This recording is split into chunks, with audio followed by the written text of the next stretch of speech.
new about that, what is actually new is that at the moment we start having some nice devices in which we can start thinking of implementing these ideas. So now we have several platforms of different types, like the one that you see here, analog and annealing technologies like the wave, digital superconducting technology like the one that is offered, for example, by IBM, or analog and digital platforms made up of readable atoms, and then we have photonics, and we have really a whole realm of platforms in which we can think of start doing simulations. Of course, this is just still proof of concepts. Noise is still too strong to really be able to perform such kind of computations in an efficient way. But still, there are, I think it's also from a fundamental point of view, it's quite important to start studying these things. Also because, again, from a fundamental point of view, this kind of study is really at the intersection of several branches of physics, which are very interesting to be put together. So as I said, I would like to discuss how we can simulate a field theory, so some high energy problem, by using, as I'm going to describe you in a moment, a quantum many-body Hamiltonian. With that, I mean that I need to formulate my problem on a lattice, okay, on a space lattice, and also to discretize gauge degrees of freedom. And in fact, what I'm going to discuss you is also how I can treat discrete gauge groups in this case.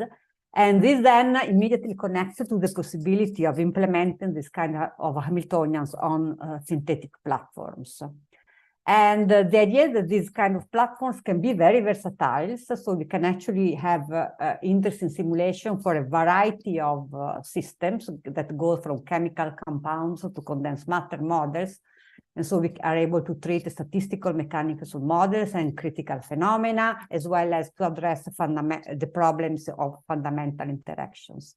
And the idea behind all that is actually we're able to implement this kind of simulations non-perturbatively. So we might be able to see, to take into account non-perturbative effects, and such also things like topological excitation, so topology. And also, as I'm going to show you in a moment, we'll be able to do real-time dynamics. So these are all things that are, for high-energy problems, very difficult to deal with standard, even numerical computation, and of course also analytical. So that's the goal of what we are going to do. And so the outline of my paper, of this talk, will be just to give you some flash in this direction. I will start with just a warm-up about some results on a simple model, the Schwinger model, by using not a fully quantum idea, but a quantum-inspired classical simulations, which actually is based on DMRG or tensor networks simulation, just to give you a flavor of what I'm talking about. And then I will move on to discuss a fully digital implementation of Young-Mills-like theories in 2 dimensions. And then if I have time, but that I will measure it depending on how things go, I will also discuss you a different approach, which is actually a variational approach, which uses a hybrid protocol classical quantum that might be more suitable to use in this era in which quantum computers are still not so powerful and noisy. So let me go to the very first model I would like to deal with, which is just quantum electrodynamics in 1 dimension. So the continuous model I have in mind is the Schwinger model, whose Hamiltonian is written here. The standard Dirac Hamiltonian, which we have a gauge field A, you are in 1 dimension. And then the Hamiltonian, of course, contains also the electric field energy. We have no magnetic field here because we are in 1D. Of course, this Hamiltonian has to be complemented by the Gauss law, which is written in the second line. Now, we want to discretize this Hamiltonian. And in order to do so, we first discretize space. We are in the Hamiltonian approach, so time for us is always continuous. and we replace a continuous space with a regular lattice. It's easy to put on a lattice fermions because they are defined on the lattice sites, even if you have to take care about the famous or infamous problem of fermion doubling. And we chose to use a Schwinger's approach to avoid the fermion doubling, which is the use of the so-called staggered fermions.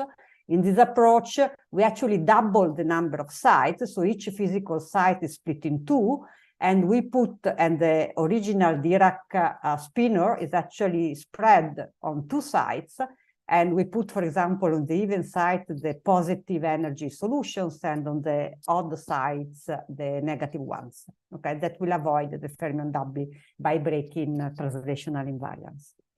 On the other side, we also know that instead the gauge fields, like the electric field or the gauge potential A, are defined on a link connecting to nearby sites.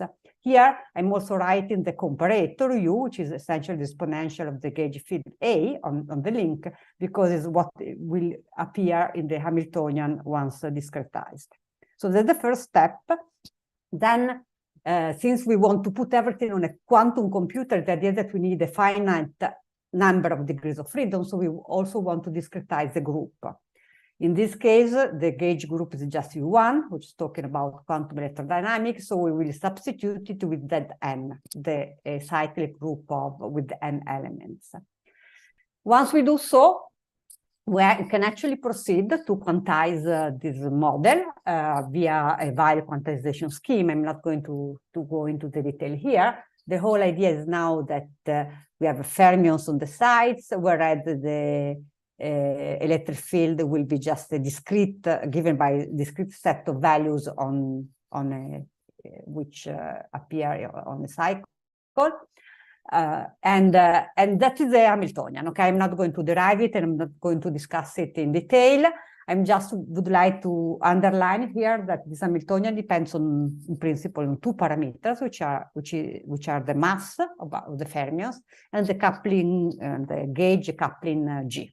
Okay, and very mg, we actually know that in the continuum we have a phase transition, which is in type, going from a confined to a deconfined phase, as Schwinger proved in his original papers. And actually, the same behavior can actually be studied for the discrete and lattice version that you see here.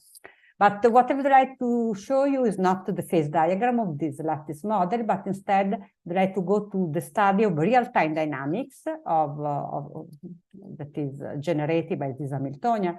And in particular, I would like to show you some quantum-inspired numerical simulations that has been done with the time-dependent density matrix renormalization group algorithms that shows what happens if I'm looking at the famous phenomenon of string breaking. Here, I'm going to show you the result for Z3, but very similar result can be obtained for any n. What I'm looking at, what is the physical problem I'm looking at?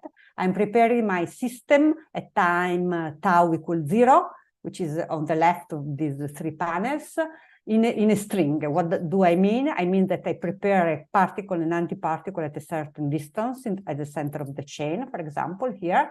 And then what I see is that there is a non-zero electric field. Red, as you can read from here, means a non-zero electric field in between the charge and the anti-charge. Outside, the green part is just the Dirac vacuum. So that's how we prepare the system. Okay, then we let it evolve with the Hamiltonian, which, as we said before, depends on the two parameters m and g. And the question is, how does the string evolve? Does it break into smaller strings or what? And as you can see, the answer does depend on which phase the system is. And actually, you can see that we have three different behaviors. When you have a weak coupling, like in the panel on the left, actually, after just a very short time, the string breaks into a large number of particle and antiparticle pairs, or mesons, if you want, that after a while they will recombine, and at long times, we just have two mesons that are spreading away from the position of the original string, with some velocity that one can also measure from this from the picture. The situation changes if you go to slightly higher values of the parameter, where we do still see that the string breaks into mesons, into couples of mesons, but now the mesons remain all confined inside the region in which the string was originally in, okay? And if you still increase, if you really go to strong coupling, then we see that we no longer have the spreading as in the second picture, but we also, the string does not break anymore. So the string stays as it is from also for very long times. So this is just to tell that this idea of being able of looking at real-time dynamics can actually be achieved with these techniques. So let's see if we can now go to 2D and to a real quantum simulation. This, as I said, is just quantum inspired. Then we use a classical computer to simulate using quantum inspired numerical techniques like tensor networks. So the problem now I want to look at is the Yang-Mills-like theory. And so in continuous space, we have in mind the Hamiltonian, which is just the sum of the electric plus the magnetic part of the Hamiltonian. I'm putting a trace here because I have in mind also to consider non-Abelian situations. Of course, the electric field can also be seen as the momentum conjugated to the gauge field. And so this is the way we can write the Hamiltonian. And what is important for us, for also what I'm going to say in the following, is that this Hamiltonian is actually made up of two parts, one that contains the energy related to the electric field and one which is related to the energy of the magnetic field. How to discretize this on a lattice? This is actually that was resolved again a long time ago via the so-called Susskind-Kogut Hamiltonian. And let's describe very quickly how we do so. First of all, when you go quantum mechanically, the idea is that the gauge fields that are defined on the links will become wave functions. And so for each link, they actually have now a Hilbert space, which we can look at as L2 over the group, because we are looking at the Yang-Mills-like theory in which our gauge fields have a symmetry group G. So for each link, we have an element of the group G that can associate to it. So the basis that we can choose inside this L2 space is what is called the position basis. So for each link, an element of the basis is just given by a cat that is labeled exactly by the element of the group itself. Okay, and it is called position basis because it's similar to what we do in the coordinate representation in L2 space of RD, for example. Okay, and correspondingly also we have position operators on each link, which are just this U operator that we also have seen before, okay? And that are diagonal by definition of position operator on a position basis, since the position basis is actually the eigenvectors of such operators themselves, okay? So that's the starting point. This is how we construct the Hilbert space.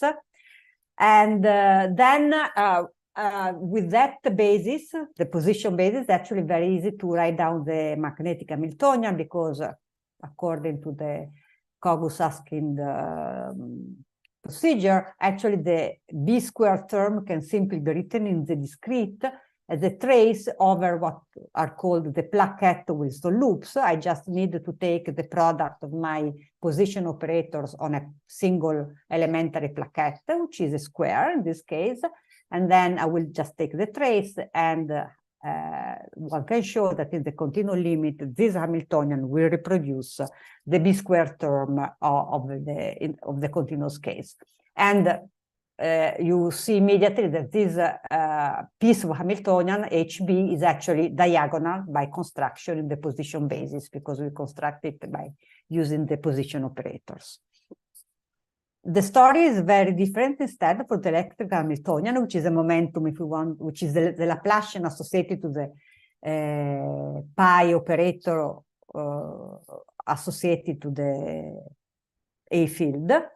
And in order to construct the electric Hamiltonian, we need a Laplacian that can be written in terms of the generator of the algebra by taking the standard derivative of the left translation of the group action.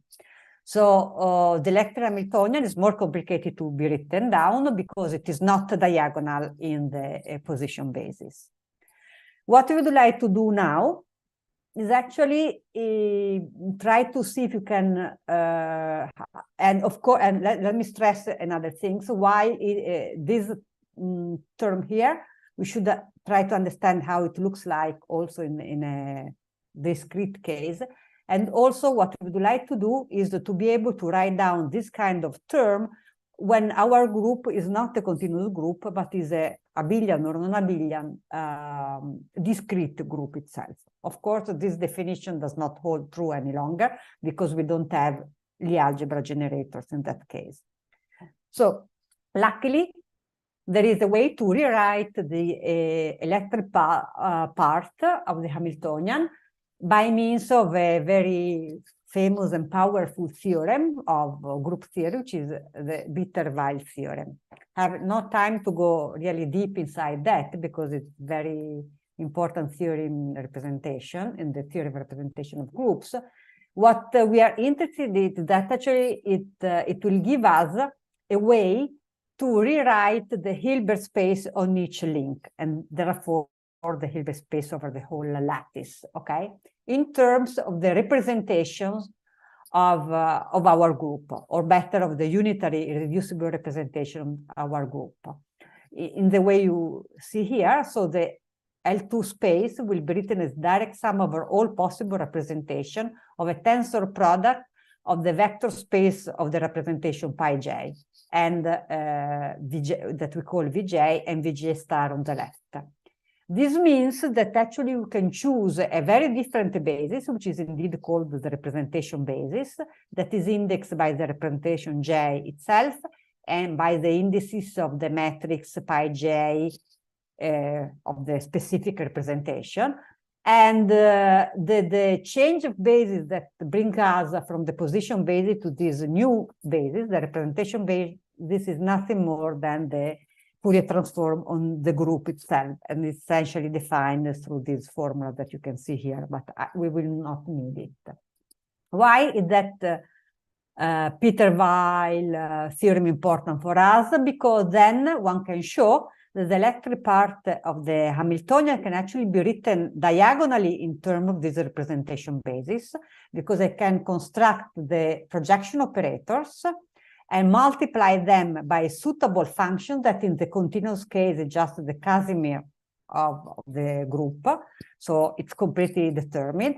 And what you get here is exactly the Hamiltonian constructing through the Laplacian in terms of the Lie algebra generators for a continuous group.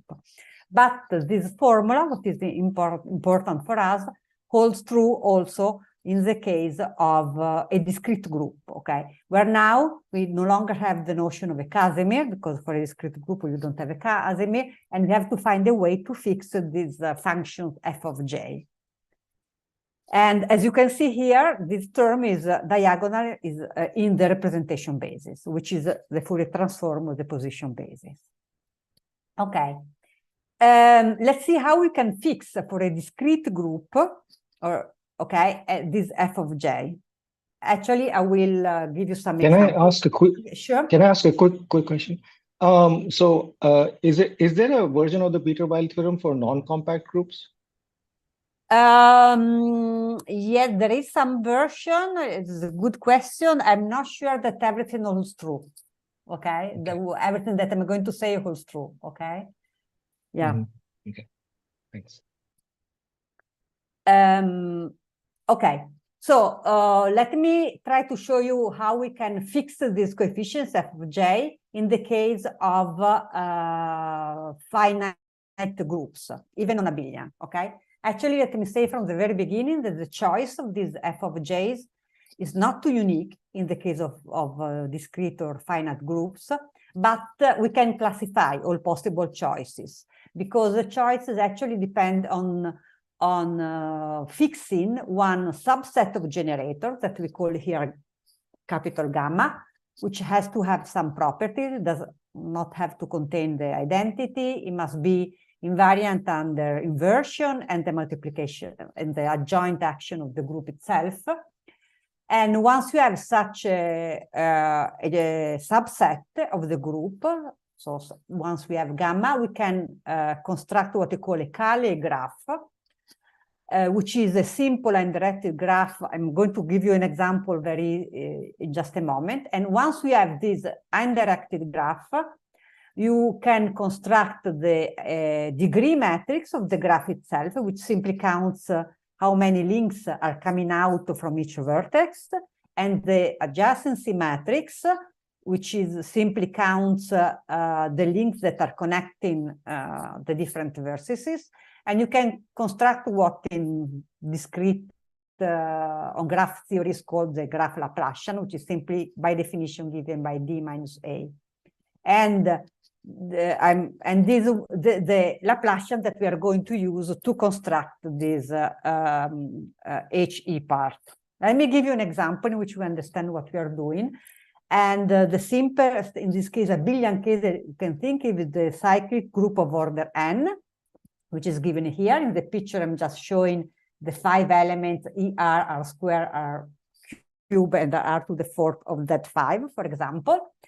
And if you choose as gamma 1, the simplest one that you can think of, which is R and R minus 1, satisfying the properties above, you see that you construct the graph in the following way. You start, for example, from the identity, and then using R or R minus 1, you can move to R or to R to the 4th. And so I put a link, and I keep putting links as I move using gamma. Okay, so in this case, I go from E to R, from R to R square, to R cube, to R4, and back to E. And so I construct this graph, which is a pentagon, the outside pentagon with the thick links. Okay, and if you construct the graph Laplacian, as I've just said, it's not difficult to see that the Fj function that appears are nothing but the discrete version of nearest neighbor Laplacian on these 5 sites, okay, which the discrete version is just a sine square of pi j over n. Of course, n is 5 for this graph, and j just counts the different unitary irreducible representations of the n, which are indeed and in their numbers n again. Okay, you can of course choose a different gamma. Here I'm choosing a bigger gamma in which I also put R square and R to the minus 2. That means that I can go, for example, from R to R cube directly. And so the graph I'm selecting here is the graph with the pentagon plus the star-shaped dashed links. So it's more complicated. And if you look for the Laplacian, you see that what you are doing, you are adding nearest neighbors, not only nearest neighbor, let's say, in Laplacian, but also second nearest neighbor Laplacian, okay? And then you can keep going in this way to construct more and more complicated structures. But the idea of the story is that once you have chosen such gamma, you can construct in a unique way the Laplacian, and we can also classify all the Laplacian you can get from here. And so let me just give you an interesting example that we are going to use then to make the gate theory, which is the D4 group, the Dahidia group of with 4 elements, okay? And it's actually generated by this called like that. It is actually the symmetry group of a square. So we have 2 generators, a generator which is R, which are essentially the rotation of 90 degrees, okay? So R square is the identity. And the second generator is just a reflection, for example, about the horizontal axis. And so S square is the identity, okay? So if you take this non-Abelian group, we can construct different subset gammas that satisfy the condition I was showing you before. Here I'm just giving you some examples. Gamma 1 is the simplest one that we can choose that generates the whole group, okay? In gamma 3, it's simpler, But as you can see, we get a disconnected, a graph which has the two disconnecting components. Gamma 2 here is more complicated, as you can see from the graph, but actually this is interesting because the Laplacian that you construct, the graph Laplacian that you construct out of gamma 2 is the one that in the continuous goes into a relativistic invariant theory. So that is the one that will give us a relativistic invariant theory in the continuum.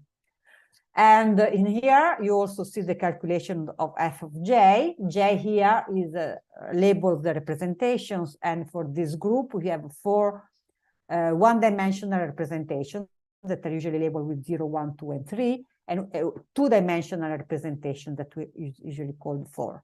Okay, so these are the, for example, some subset that we can take, but we can classify all the possible Laplacians that you get. Then another important thing is actually the Peter-Weil theorem allows us also to understand better the gauge invariant subspace. We are in the gauge theory, so actually you should not work in the whole Hilbert space because you should consider only the states that are left invariant by the gauge transformations. The problem usually is that gauge transformation acts locally on vertices, so they each a local gauge transformation on this central vertex will affect 4 links. The standard way we write the Hilbert space L2 of G of the whole link is not transparent to the left or right action of the gauge group. The Peter-Weil theorem gives us, in fact, a representation of the total Hilbert space, as it is written here, in which each L2 space is actually already split in a tensor product of an object that is VJL star that is connected to the left vertices, what we call X, which is the left vertex of the link, and the right vertex of the link, okay? So this is the right way to split the Hilbert space on a single link so that the action of the gauge group is written in a very simple way so that it acts separately on the left or on the right on the 2 pieces. And that means that once we have this decomposition of the Hilbert space, the gauge invariant, the physical Hilbert space will just be the invariant subspace here. Okay, and so it can be constructed also geometrically in a simpler way. This formula here, this last formula here that I'm not going to discuss in detail, actually allows us also to use the Peter-Weil theory and group theory to calculate the dimension of the physical Hilbert space, which is given simply by this formula. Here the numerator is the number of elements in the group, and instead in the denominator we have the number of elements in each conjugacy classes of the group, and we sum up our possible conjugacy classes. And here I've just made a very small table in which we see how the dimension of the physical Hilbert space are actually very much reduced in some cases. I consider small lattices of different types, 2 by 2 vertices, 2 by 3 vertices, 3 by 3 vertices with open or periodic boundary conditions. Either we use open or periodic boundary condition will influence on how many links we have in our model. And as you can see, for example, if you just look at the smallest lattice that you can have, 2 by 2 with the periodic boundary conditions, the dimension of the total Hilbert space is 1.6 times 10 to the 7, whereas the dimension of the physical Hilbert space is less than 9,000. Okay. Of course, we are not avoiding the exponential growth of the Hilbert space, but still the dimension of the physical Hilbert space in which we have to work, which is given for us by the Peter-Weil theorem, is much reduced. And therefore, also numerical calculations becomes more viable. In fact, let me just show you some exact results that you are able to make on this 2 by 2 lattice with periodic boundary condition, which is shown here. So we have 4 vertices, and 8 links because I'm connecting opposite vertices with periodic boundary conditions, and which correspond to a dimension of the physical Hilbert space of 8,960. My Hamiltonian, as I was saying to you, contains two pieces, the electric and the magnetic part, and we just rename the coefficients in front of them as lambda and 1 minus lambda, so that when lambda is 0, we just have the electric part, and when lambda is 1, we just have the magnetic part, just for compactness, to be able to plot everything in a single graph. And what you can see here in the left panel is the ground state energy of the D4 model. Okay, once we have chosen the Laplacian according to either the gamma 1, gamma 2, or gamma 3 subset that I was showing you before. Okay, and as you can see, the ground state shape is not much different from one from another, but for the fact that when you consider gamma 3, which is in which you have a graph which is disconnected in two pieces, actually the ground state comes out to be double degenerate. In fact, one can see that if you have disconnected pieces, we get degeneracy in the spectrum. And what you see here is that your ground state is actually changing from something that is from the ground state of the electric part, which is energy 0, to the ground state of the magnetic part, which for this group D4 and the choice of our parameter is energy minus 16. Okay, and it seems that there is a region around lambda 0.7 in which our ground state changes quickly. Of course, we cannot talk about phase transitions such a small lattice, but this might have some suggestion about that. And indeed, if you also go and see how the energy gap of this model looks like for gamma 1 and gamma 2, we do indeed see that the gap closes around this sort of critical value of lambda. So this seems to be a sort of hint that for larger lattices, we might have a phase transition. Okay, so let me now go to the quantum circuit. Okay, I was promising to discuss a quantum circuit, so a quantum simulation about that. So what we are going to do now that we have a quantum Hamiltonian will be to translate everything in the language of a quantum computer, so into a quantum circuit. We have to make 3 steps. We have first to encode our states as qubits. We have to devise a quantum circuit with quantum gates that will be able to perform our quantum evolution, so to implement the evolution of our Hamiltonian. And finally, we will take a quantum measurement to determine mean values of observables or correlators. Very quickly, how we do these steps. The encoding is very easy to be done in the position basis, because if we have a finite group with a number of elements which is less or equal than 2 to the n, we just need little n, a number of qubits which is given by this little n. And then we encode any element of the group inside the register of little n qubits. In order to prepare our state, we use a Suzuki-Trotter kind of approximation.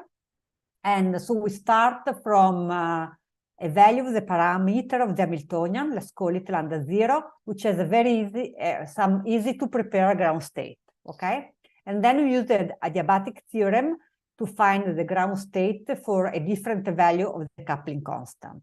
So we we evolve our initial ground state by using a unitary evolution, which is just the exponential of our Hamiltonian for a generic lambda, the one that we want to reach.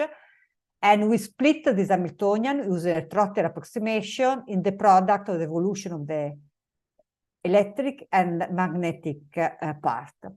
The rationale behind this decomposition is the fact that both these parts are gauge invariant, so will never leave the gauge invariant subspace by implementing separately the electric and the magnetic part.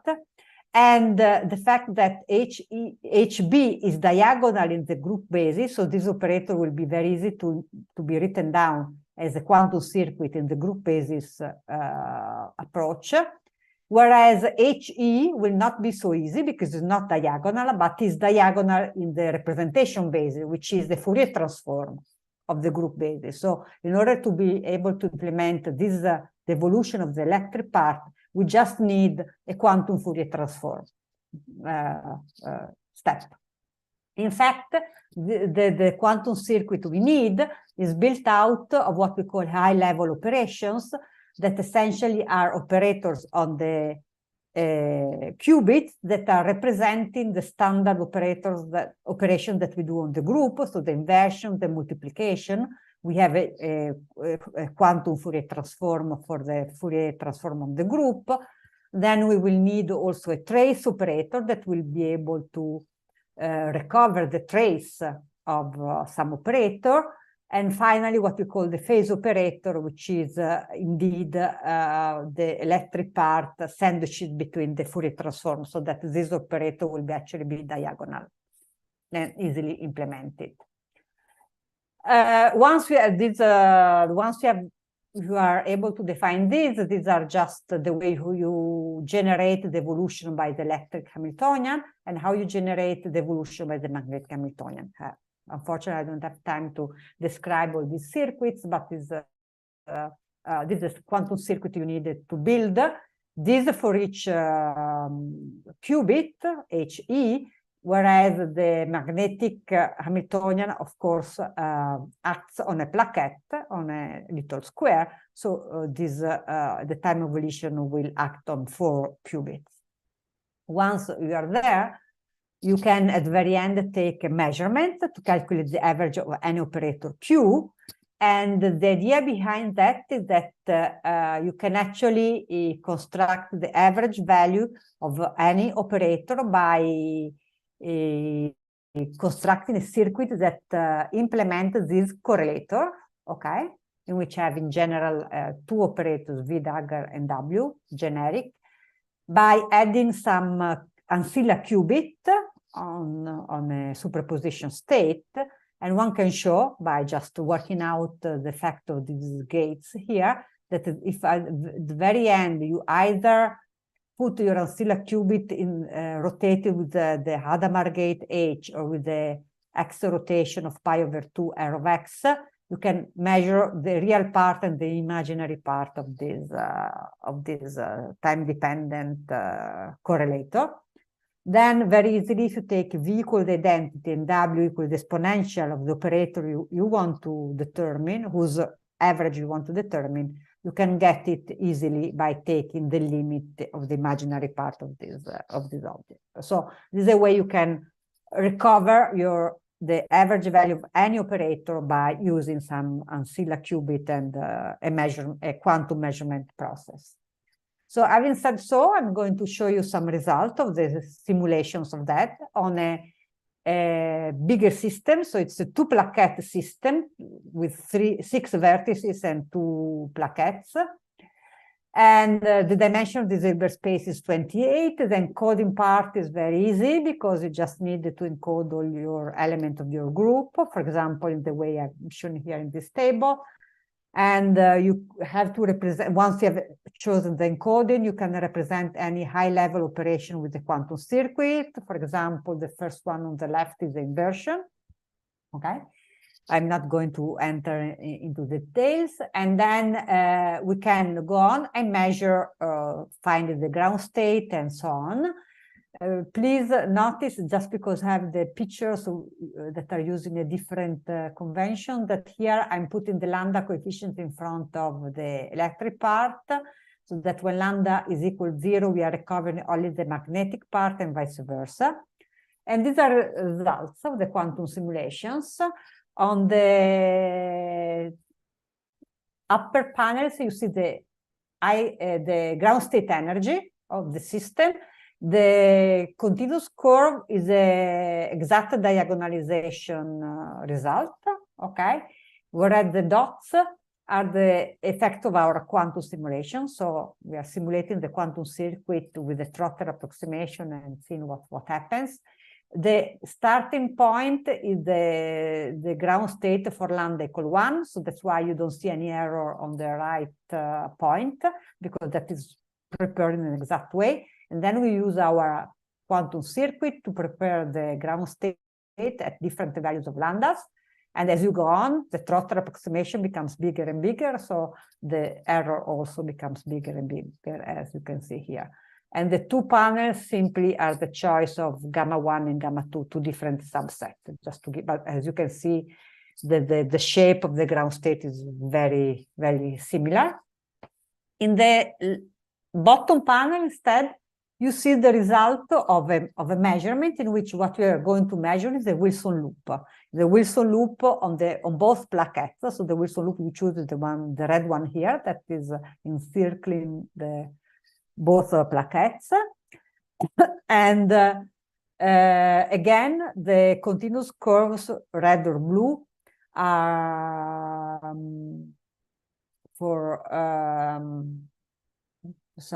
actually, one is a single plaquette, the red one, and the blue one is the two plaquette Wilson loop. So we have both. And the continuous curves are the one with exact results, whereas the dots are the one from the having constructed the ground state with the quantum simulator. As you can see here, also again, we have a hint of a phase transition from a confined phase in which the Wilson loops seems to go to 0, and the confined one in which the Wilson loop is strongly different from 0. So this again hint of what we were saying before. Okay, let me just make a final remark about real platform simulations. In the NISQ era, which we are, at least superconducting gates are still too noisy to get something nice, so that really makes, that is effective if you use this kind of approach, even with small lattices. This is because the circuits that you have to build are essentially too long, so they accumulate a lot of noise, and also because if you really want to scale up to large lattices, you need a big number of qubits that we do not have at our disposal on real platforms for the moment. So this is why one can think of looking also to other perspectives, such as hybrid variational techniques, okay? Such as the quantum approximation optimization algorithms that I have no time to describe to you. But there are some slides here if you are interested, and there's also a paper that we have written recently on that. And that might be promising because they reduce the number of resources we might want to use, okay? And of course, sorry, there is a mistake here, because that is copied from a previous seminar. And one can also might think of looking at other kinds of platforms, like read atom platforms, where noise can be kept under a stricter control than superconducting gates, for example. Okay, so I skip all the hybrid approach. If you have questions, of course, I will be happy to answer them. And I just would like to end by acknowledging the help of many people in the group in Bologna, master thesis students, PhD students, and also a new entry who is a junior professor, who is Lorenzo Piroli, who just joined the Bologna group very recently. Okay, thank you for your attention. Thank you, Elisa. So, questions? Thank you for the very nice seminar. Thank you.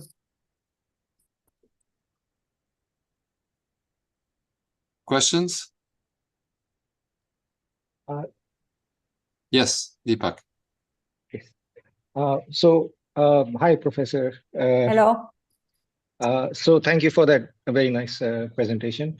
So I work in a field called loop quantum gravity, which maybe you might have heard of. Yes, So sure. it turns out that in loop quantum gravity, the state space that we work with, they're actually called spin networks. Yes. And they have the exact same structure that you have described. Yes, right. Yes, in fact, let me say, I didn't say it, actually, I forgot. But these exact results that I was showing here are actually done using spin network states. Okay? Right, exactly. I because saw the that. spin network is exactly the representation which is the more suited to, to use using the Peter Weil representation, right? My question is, first of all, why did you use D4? Why not D3? I mean, that would be. Oh, no, I've just given you an example. We did several trials. We did D3, D4. We did the symmetric group also. Okay. And so you can just, I just chose one to show that to you. Okay. Let me say that actually the difficulty to use them is not exactly the same. D3 is true that is smaller, okay, but the number of elements is 6, okay. So you still need 3 qubits, for example, to do that problem, but you have 2 extra qubits that you have to keep on touch somehow, okay. And actually that process costs from a quantum point of view, okay, because accuracy that you can reach, even if you just use the identity on the other qubits, will somehow influence also what's going on. So the D4 case is the simplest one, which you see very easily what's going on, okay? But we did also the D3 case, no problem. Okay. You see very similar results. Can I ask a second question? Sure. So you mentioned in one of your earlier slides that for a certain choice of the Cayley graph, you get a relativistic invariant in a continuum limit. So what exactly do you mean by the continuum limit in this case? Oh, the continuum limit, I mean the continuum limit in the sense of the lattice. Okay, so I let the lattice spacing, which is all over in there. Now I have continuum limit not of the group, okay? Of the lattice spacing. So letting the lattice spacing go into 0 in the appropriate way, of course. Then you recover a non-Abelian D4 theory on a plane, okay? And that is something actually well known in literature, even if we look, known in the literature, not so well known. We rediscovered that, okay? That not all ways of discretizing the Laplacian actually brings you back to the relativistic invariant Hamiltonian, okay? So it's, I think that is also an interesting remark we have, because at least for people like me that come from the quantum many-body approach, this relativistic invariant is not so important. We don't pay much attention, but indeed, if you really want to recover the field theory that is behind something, you should care also about that. So, and is this in your paper? Yes, if you go to my paper, the one that is written here, PRD paper, there are also references in there. Okay. Yes. Okay. Thank you so much. Thank you so much. Thank you, Deepak. So, Marco, Riobel? Yes, thank you for the very interesting and clear talk.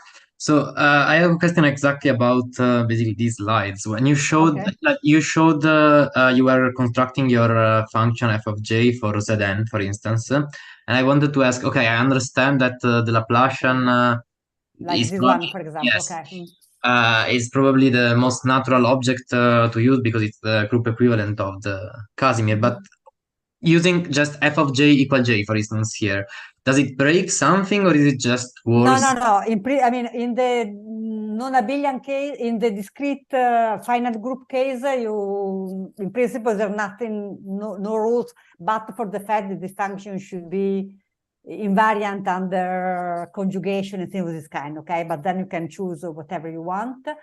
And in the continuous case, in order to recover this, the Laplacian constructing through the algebra generators, you do need to put the Casimir there, okay? Okay. And so in principle, you can put everything. I think that if you choose the Laplacian using the graph Laplacian associated to the graph, then you still keep a physical meaning to that, okay? You still can give a physical meaning to what you're doing, okay? So that's why we strived to find a way to construct this Laplacian in some constructive and geometric way, let's say, okay? Because I think that this picture here is actually really telling you what kind of operation this Laplacian is encoding, okay? So it's telling you what are the nearest neighbors objects that you are considering essentially, okay? I see, thanks. Thank you. Any further questions?